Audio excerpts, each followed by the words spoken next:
Thank you. Thanks a lot. Good afternoon, ladies and gentlemen. Wonderful to see a near packed house on a Monday afternoon. In fact, if you can get in some people who are still walking on the aisle there, we'll have a full house. So lovely to see you all.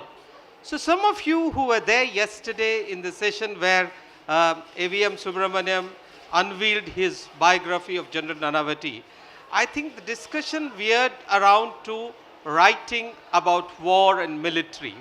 And the general consensus was that it is a cup half full.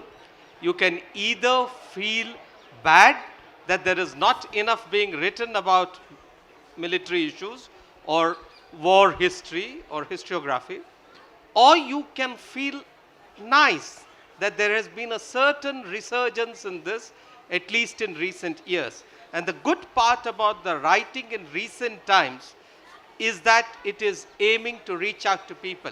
It's aiming to connect to the normal, ordinary, but interested citizen. So I have three gentlemen here who've written three books which are, extremely diverse in their range while being within the genre of military literature. So Probal Dasgupta's Camouflaged is about 100 years, as I call it, between the end of World War I and, as he calls it, 2611, but until now, 100 years. Vikram Singh's is about 100 days of the Kargil War. And then there is Ashutosh Kale, who's written about one person. So you got three distinct themes, and you got three different approaches. Vikramjit is a war correspondent who's been there, seen war. As General Kulkarni says, he's more of a soldier than a correspondent. And you see his impressive mustache, you can make out that he's a soldier. Probal is done time in the corporate after being a good infantry soldier. And my friend Ashutosh Kale, there is a story within a story here, ladies and gentlemen. We both same squadron, same course NDA.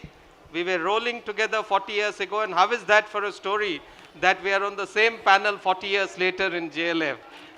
So that's Ashutosh Kale. He did a full tenure in the army and then went after his command. So three authors, distinct perspectives, three books. So let's unpack it from their side. So Probal, first you. Your last book was Watershed. Again, a somewhat unknown story, known more to the military enthusiasts, not to the common people, that India actually got the better of China in 1967 at Nathula. The great General Sagat Singh, whose family is here. We are very privileged to have them, Colonel Ranvijay Singh and the family. The great General Sagat Singh led us to that Watershed 1967. From there, you moved to this wide range. One event to near 100 years. So how did this book happen? What was the motivation behind writing Camouflaged? As you say, it's less known stories. So what was the driving force or the motivation behind this book? Thank you, Kargil Kesnur, and thank you everyone for making it a near-packed house. And we hope to have more stories in the afternoon and get more people fill in the seats that are left. So the question, Camouflaged, I would put it this way: 100 years, 10 stories, one book. And that's how it came about. The idea was to also talk about the role of Indian soldiers in the shaping of the destiny of this country, as well as the shaping of the world order as it took place in 1945 and after the two world wars. So it starts from 1910. It starts from 1910 when you had the first Indian fighter pilots. Those days, the fighter, they used to be called the 20-minute club, because the lifespan of a fighter pilot in the First World War was around the same time it would take on a Sunday lit fest to get from one place to the other. So that was the kind of, that's how it was. And from there, you had, in the First World War, you had Indian soldiers, 1.5 million soldiers going to Belgium and France, lands that they were not familiar with, fighting the Germans who were not their enemies, and fighting for Britain, which was not their country. And yet, they left and indelible mark by their stories, by their adventures at that time. And that was the first World War. Another 2 million in the Second World War. What happened was that this shaped the entire destiny of the world. And I think the cover has 3 Victoria Crosses in front of the Buckingham Palace. That is kind of a portrayal of how Yeah. the world was shaped. And you had the post-independence era where Indian soldiers, again in a testy neighborhood, they come up with, there are tales coming from there. Then you have the 90s, the 2000s, when the global order changed again. And you had stories which are of, slow drip insurgencies, mixed identities, lost, identities, etc. So that is the more complex kind of stories. The underpinning thing in all of this is that, you have, the idea was to explore the intrigue, the vulnerabilities, the human angles of all of these stories. Most of them seen or unseen, and hence camouflaged. Hence camouflaged. I'll come to the human aspect of the story later. But you said a wonderful thing, that these are stories that in a sense define the word order and tells the story of India through many characters. So that's a perfect segue, Vikram. Now, one of the things that defined India... Can I just ask the team to play the video?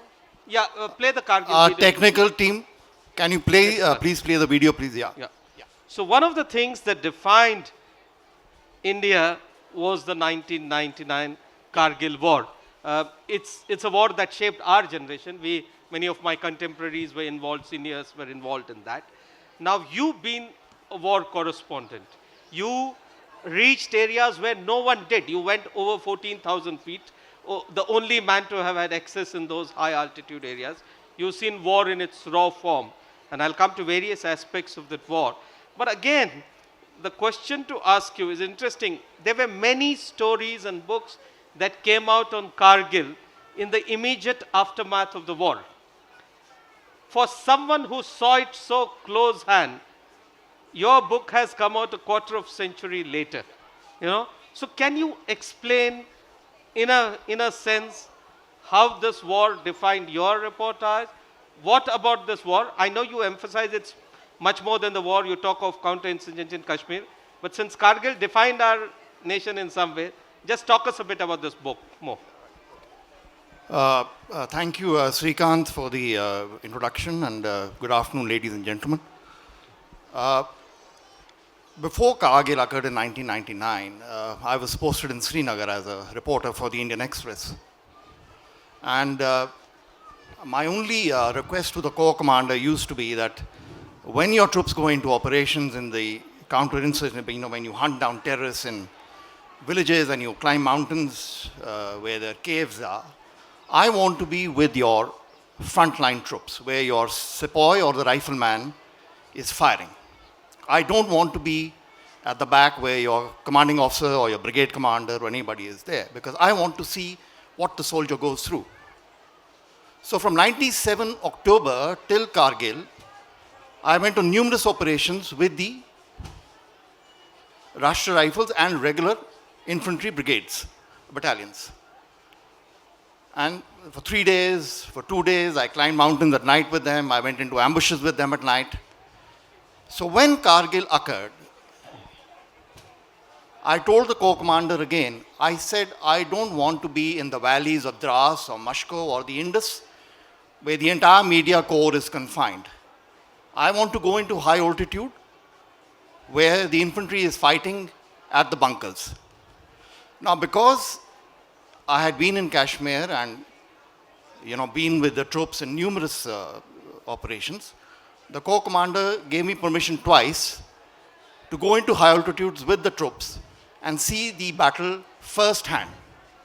So I think I was the only journalist who stayed the night at 15,700 feet on the Khalubar Ridge in Batalik, where no journalist was able to get, because the roadhead was about 48 hours march sometimes to where the assault took place. So now all these years, I did not put those stories into a book because of two reasons. One, when I was posted in Kashmir, my top boss in the Indian Express was not well disposed towards me personally. So he killed my stories. So I used to go on operations, face the flag as a normal soldier does, and I would find that my story doesn't come out in the newspaper the next day. So it was a big, emotional trauma for me, and it took me years to get down to, taking those stories out and giving them perspective. And I realized over the passage of time that my reportage was slightly different from what anybody had ever done in Kashmir and Kargil. So from that deep well inside me, I took out the stories and I put them in the book.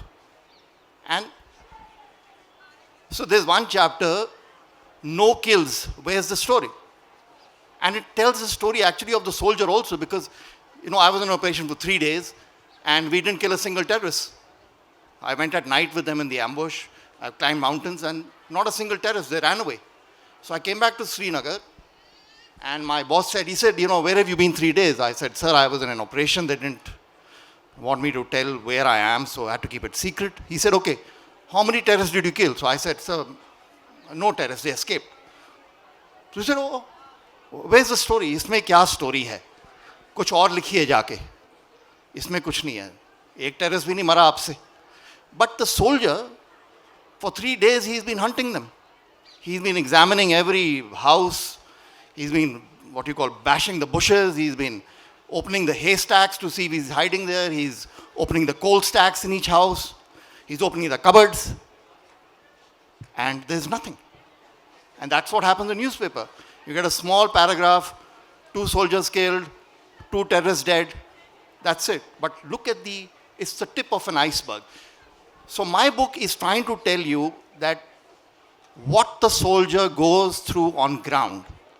So the feedback I get now is that, we understand Kashmir better because we know what the soldier goes through. So in one operation, I was with the 56th Mountain Brigade. Vikram. Yeah, I'll just finish off. Which later went to Kargil. And we searched the village of Gundraman for 3 days. 3 battalions. 1 Naga, 25 Rajput, and 15 Assam. And we shot 2 terrorists. That's all. And I know what kind of search we had to go through.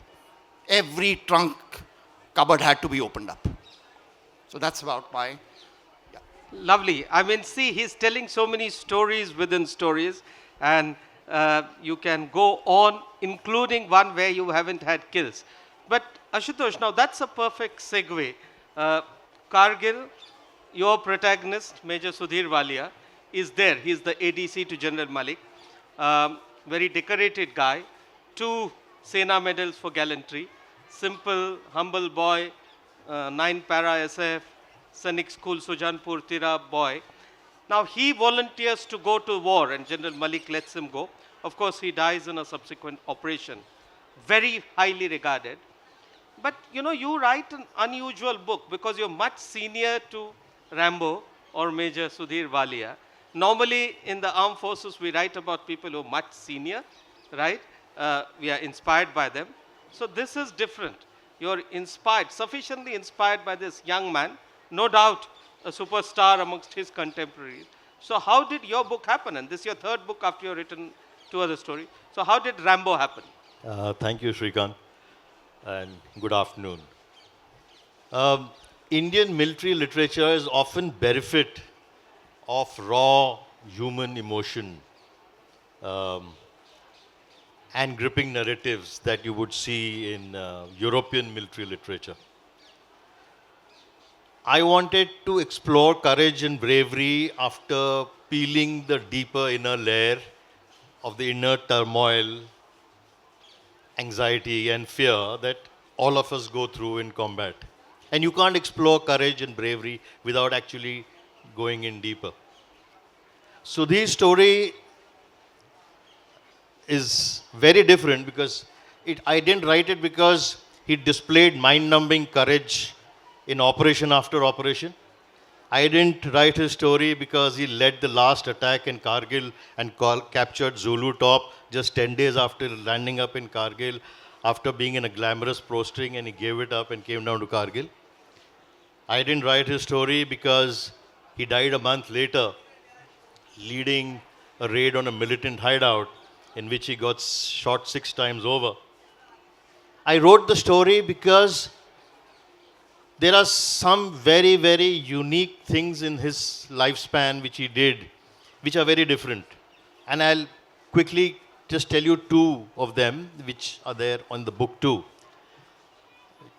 Telling you how the man was. And it was only about fighting, but he was driven. He was aflame. There was an incident in which they are in for an ambush, and they ambush certain people, these militants, and one of them gets away. Sudhir runs after the militant, and he chases him up into the mountain. And this militant is a young militant. He enters a cave, and Sudhir, without batting an eyelid, jumps in behind him and crawls into the cave. It's a confined space. He can't even lift his weapon up. And that man has already got his weapon up and he's trying to aim it at Sudhir. Sudhir looks at him and says, "Hatyar rakh, hatyar rakh." And the fear and the anger in his face and his eyes and the entire psychological overpowering that he does to the terrorists makes that man keep the weapon down. He catches him by the scruff of his collar and drags him out of the cave. That's the kind of man Sudhir Walia was. I mean, this is the first time that special forces operations have been dealt with in their raw form, in their passion. There's another story in which he helps out an old man in a village after an operation because the young son is crying. They transport this young man, this old man and his son to a hospital in Sopur. And Sudhir keeps his hand on this boy and tells him that आगे कभी कुछ अगर मदद चाहिए होगी तो मेरे पास आना, I'll help you out. Or if you have anything to tell me, come down. And the boy is very grateful that his father has been brought into the hospital 40 kilometers away through a treacherous night. 6 months later, suddenly there's a boy at the gate and the man comes and tells Sudhir, there is someone asking for you. He said, I don't know any young boy. He says, he only wants to meet you. So the boy is brought and Sudhir remembers him as a young boy whose father he had helped. And he says, there's a terrorist in my house. Can you come down and deal with him? An 8-year-old boy. Sudhir is flabbergasted. They launch an operation. They surround the house. That man is told to surrender. He fires back. They launch an operation and they finally end up killing the militant. As soon as he dies, there is a cry raised in the village. And the entire village breaks out in a loud cry of anguish. And Sudhir realizes there's something amiss. He comes out of the house. There's this old man and the young boy standing and they're both crying. Sudhir tries to help them, gives them something, and he says, don't worry, what you did was very brave. And I'm very thankful. And here is some bakshish. So the old man says, साहब आप हमें क्या बख्शीश देंगे? आपने एक जान दी थी, हम उसकी जगह हमने आपको दूसरी जान वापस की है. And the boy says, the man you killed was my own elder brother. Yeah. Now, such amazing stories, they had to be told. They had to be told to inspire people and the younger generation. So, such amazing stories had to be told. Now, ladies and gentlemen, by now you must have realized that they have great store of stories of the army. They've written a little bit about the Air Force, Probal and I'm sure Vikram.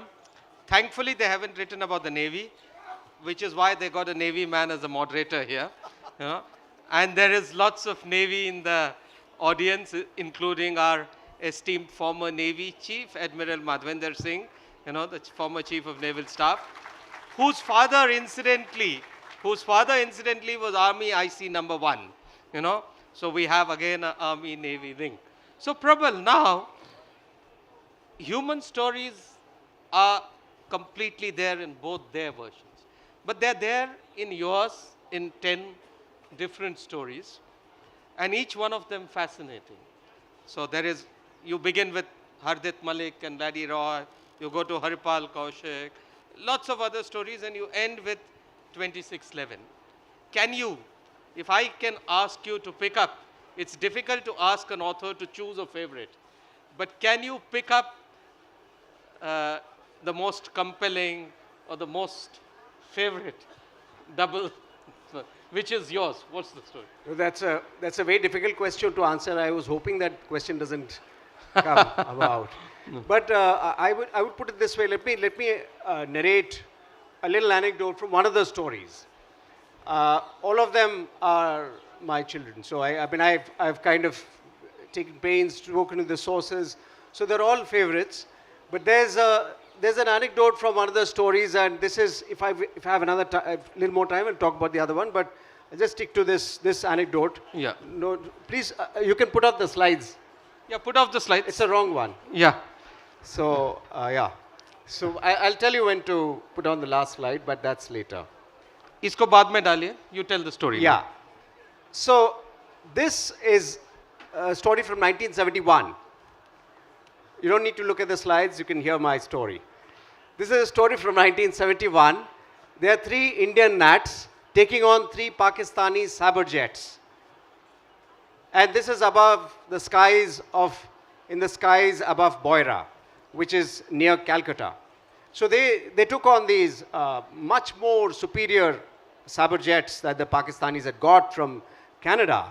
And they were fighting over the skies of Calcutta, and these 3 Indian Nats, the Indian planes, brought down 2 of the Pakistani pilots. One of them returned back to Dhaka, which is a part of East Pakistan then. But the 2 Pakistani pilots were captured. One of them was shot down by then Flight Lieutenant Don Lazarus, who went on to become he retired as a squadron leader, Don Lazarus. But that time, Flight Lieutenant Don Lazarus had shot down one of the Pakistani planes. And the Pakistani pilot was Parvez Mehdi. Yeah. Parvez Mehdi was, after the war, he was repatriated back to Pakistan. So this is a story that has the battle and that has the aftermath of the battle. Let me tell you the aftermath, because kahani wahan par hai. What happened? When Parvez Mehdi went back to Pakistan, he was reinstated in the Pakistani Air Force. 25 years later, 1996-97, squadron leader Don Lazarus reads in the newspaper that Parvez Mehdi is the new Air Chief Marshal of the Pakistani Air Force. What does he do? He decides to write a letter to the Pakistani Air Chief, congratulating him, saying that, you may not remember, but we met a long time ago in the air. So he forgets about it. Some months later, he gets a response. It's from the Pakistani Air Chief, Air Chief Marshal Parvez Mehdi, replying to Don Lazarus, saying that, yes, I remember, and you got the better of me. But the story goes further, because later, Nawaz Sharif comes to Parvez Mehdi. He's to appoint the new army chief. And Parvez Mehdi and Parvez Musharraf were batchmates in the Pakistan Military Academy long back, in the 60s. So now he has to appoint the new army chief. So Nawaz Sharif goes to Parvez Mehdi and says, what do you think? General Parvez Musharraf, new army chief. So he tells Nawaz Sharif, Parvez Mehdi tells Nawaz Sharif, और किसी को army chief बना दीजिए, इसको मत बनाइए, आपका career खत्म हो जाएगा. And those words were prophetic. It's also as a tailpiece. So when the Kargil war happened, Parvez Mehdi was the air chief of the Pakistani Air Force, and he refuses General Musharraf's plea to use the Air Force, saying that it will escalate the war. It goes back to 1971. So that's a story I wanted to talk about. Yeah. So Boira is also this interesting thing that the pilots are captured on ground by Major Panag, or future General Panag. And ladies and gentlemen, you may not know it, but Boira has an interesting naval angle. I'll just give you a small hint. Chiman Singh, there is a Navy Special Forces guy who's crossed over into East Pakistan, and he's on his way back.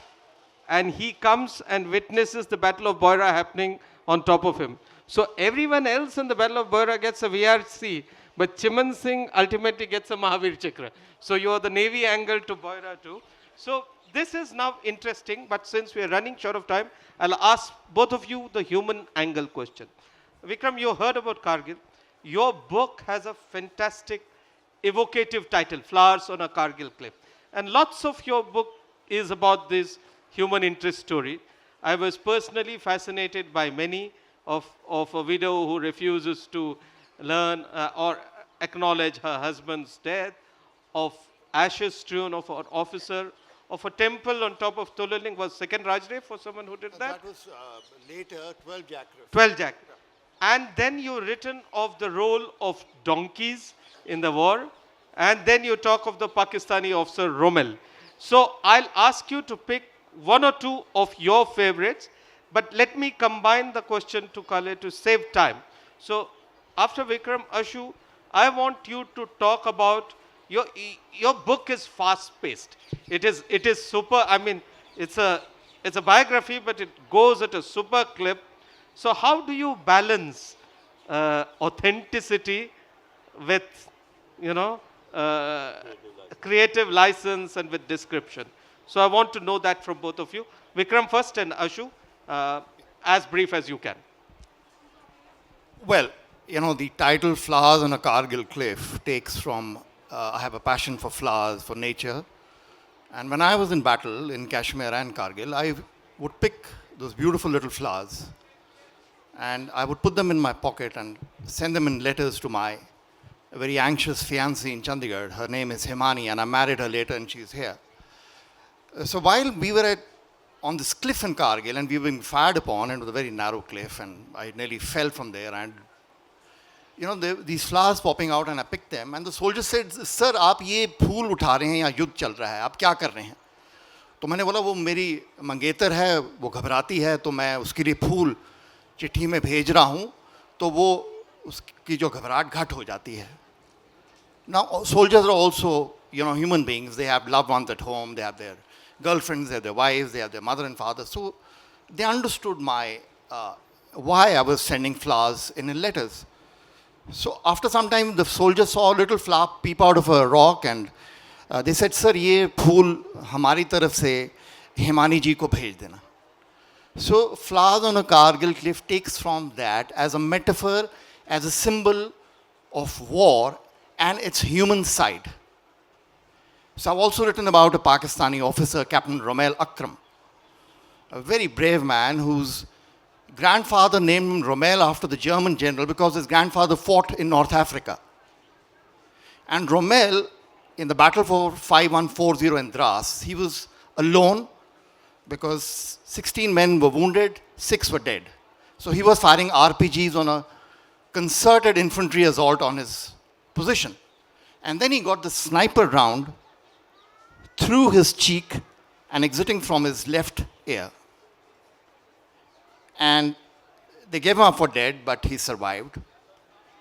And he bears this long, huge scar on his cheek. It's like those, those Prussian naked blade fencing scars of the late 19th century called the Mensur scars or the bragging scars, where men used to fence with naked blades. So, his courage tells you also that the young Pakistani officers and soldiers, they fought very hard. After all, in just the Dras sector, the 6th Northern Light Infantry, 5 Mahavir Chakras were awarded in the battles against just one battalion, the 6th Northern Light Infantry, of which Rommel was one of the officers. So I've tried to get in interviews with the Pakistani officers as to what their perspective was. Now, I've in this book published photographs taken by Rommel in October 1998 when he came across the LC in reconnaissance patrols and we didn't know about it. And those photographs in my book from October 1998, there are 3 photographs of General Musharraf and 3 of his generals across the LOC in Mashko. Ashu. So, when I was writing Rambo, I wanted to keep the authenticity and yet keep it gripping. I wanted to create and make the reader feel the real combat situations and yet let it remain fast-paced. I wanted it to be an immersive experience to transport the reader into the heat of the action, to not only read about those battles, but to feel the tension, the unpredictability, the stakes that are at large over there, uh, the inner turmoil that is happening. Uh, while the experiences are my own, the story is his. But I also wanted to explore something else. I wanted to explore this unfathomable space, which uh, the will to survive, wherein gives away to the idea that my death will serve a greater purpose. And I wanted to explore that space. Um, this has been absolutely cinematic writing experience, and it was consciously done because I wanted to break away from the reportage or the heavier military history books that are written, and make the reader feel immersed in those battle scenes. I wanted it to go beyond the cantonments and people who understand military and military subjects. I wanted people who had no inkling of operations to be able to kind of read it and feel energized. War is complex and fast paced, but when you write about it, it becomes very, very technical and it's very slow. And I wanted to break that mold. And I think Rambo does just justice and probably will usher in a new era of Indian military literature. So just pause on that. You wanted to make it interesting. So we got about 4 minutes if we want to take some one-odd Q&A. So quickly I want to ask you, and I want you gentlemen to give an answer, 1 minute answer, to both of you. You as a war correspondent writing in many ways the first draft of history. You as the author trying to make literature more easy, accessible, interesting. What are the challenges in writing about war? Partly your question to General Nanavati yesterday. Challenges in writing about war and conflict. And Probal, to you after them. I'm sure with all this, there's probably unwritten stories. So is there an unwritten story that you want to talk about? But very quickly, less than 1 minute each. I'll just keep it short. Yeah. When you write about a war hero in India, you carry a lot of weight as an author because you need to do justice to his memory. And you're weighed down by the memory, the halo that he carries, and you cannot go wrong. So that was the biggest challenge that I faced, because it was not a faceless story. It was the story of a man who had been awarded the Ashok Chakra, Sena Medal, like Srikant said, and he was inspiring and continues to be inspiring 30 years down the line. So you have to do justice to that story.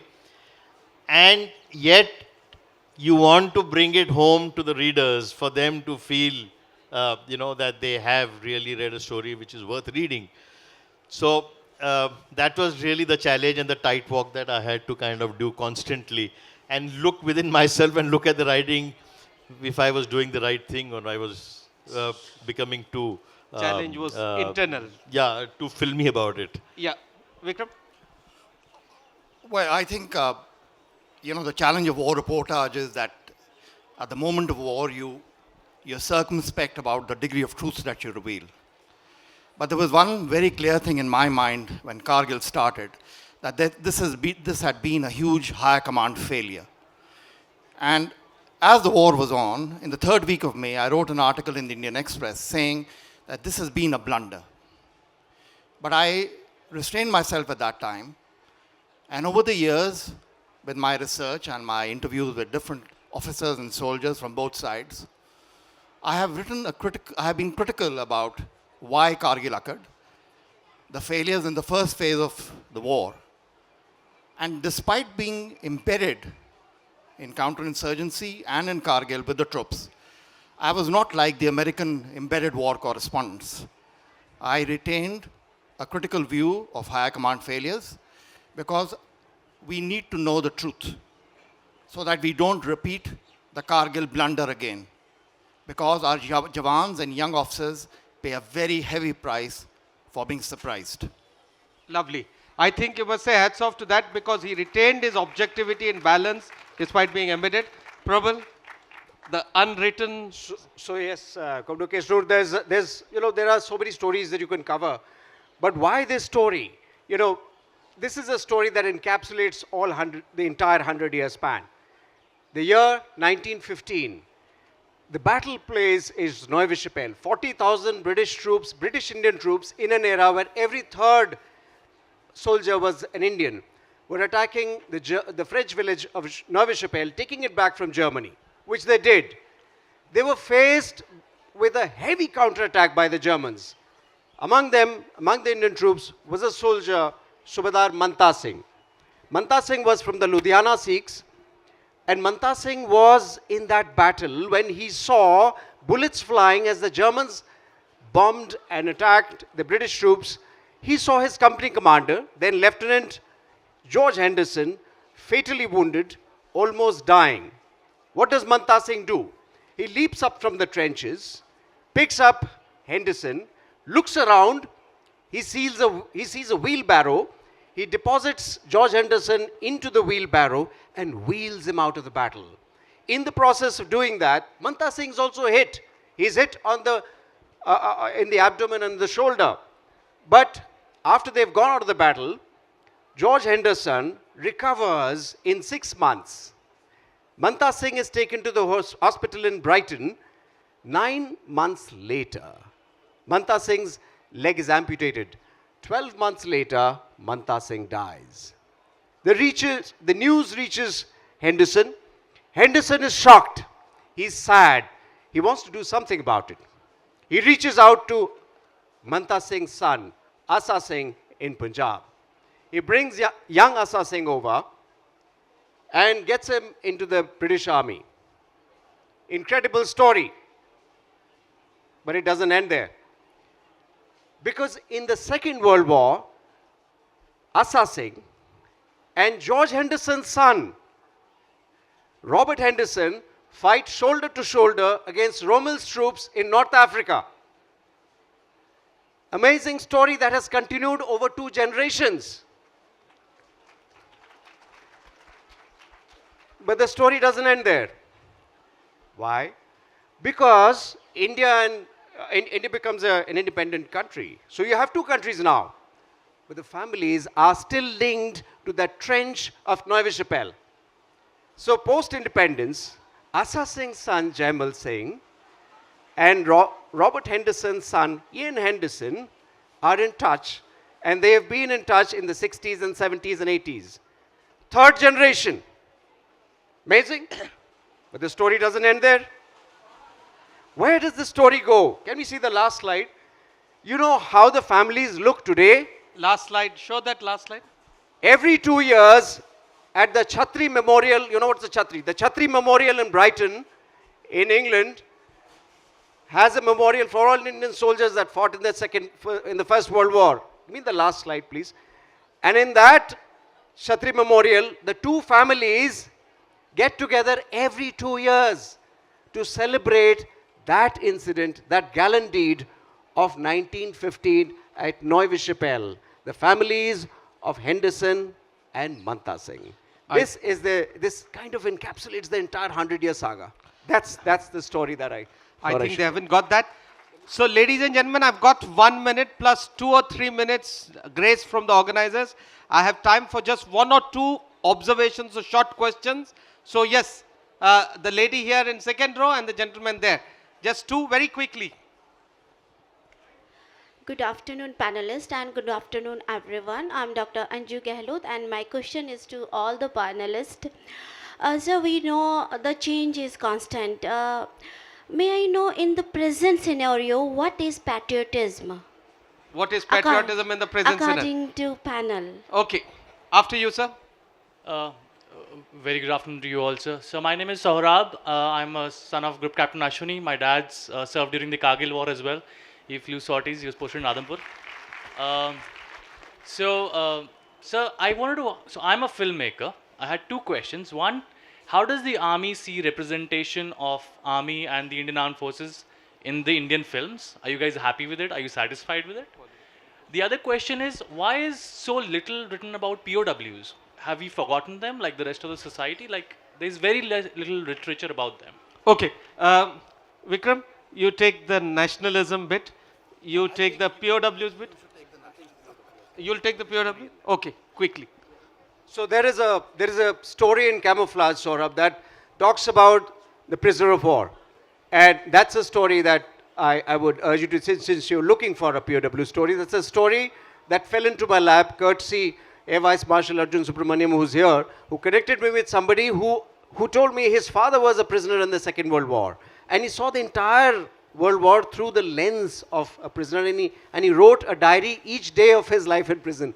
We translated that diary from Punjabi to Hindi and English and rewrote it into a story. So that's the one. It gives another perspective, and you're right, those are the stories that must be told. There's a very poignant prisoner of war story, and that is 244 Pakistani bodies are lying on our side of the Kargil LOC. And those boys will never go home because Pakistan disowns them. So they are forever POWs. Their families have no sense of closure. They can't put flowers on their graves. They can't say a prayer. They can't say a poem. And I've witnessed that burial of Pakistani soldiers during the war. So in my mind, that is a profoundly human tragedy of the war. That 244 soldiers and their families, there is no closure. Come. Creative dealing of the army, portrayal. So not everything is bad or wrong. There have been some amazing movies. Uri, Vijeta, I remember, was an amazingly well-made movie. Govind Nilani directed it. Hakikat, at a point of time, used to be very good. I think the problem comes in not understanding the essence of a mission and the role of the army. So if you have more military authors penning down the stories and getting into creative processes, we'll be able to deal with the subject with realism and with the right portrayal. It's only when we shy away from it and we let someone else do the job, there is a problem. So, thank you. I'll just add my last one bit answer to everything. You want to know a little bit more about how movies are represented and what do you think of them? We can have online discussions. It's something that Probal and I, and indeed I think all of us here, feel strongly about, but you can have a separate panel on that, and we've had some discussions on that. As far as your nationalism question, ma'am, I think is the same that was there 50 years ago, same that was there 100 years ago. It's love for country. Nobody here is suggesting that people in the armed forces love their country more than the Aam Aadmi, the Aam Aurat. All of you love the country as much as we do, and we love India together. So I think that's a good way to end this.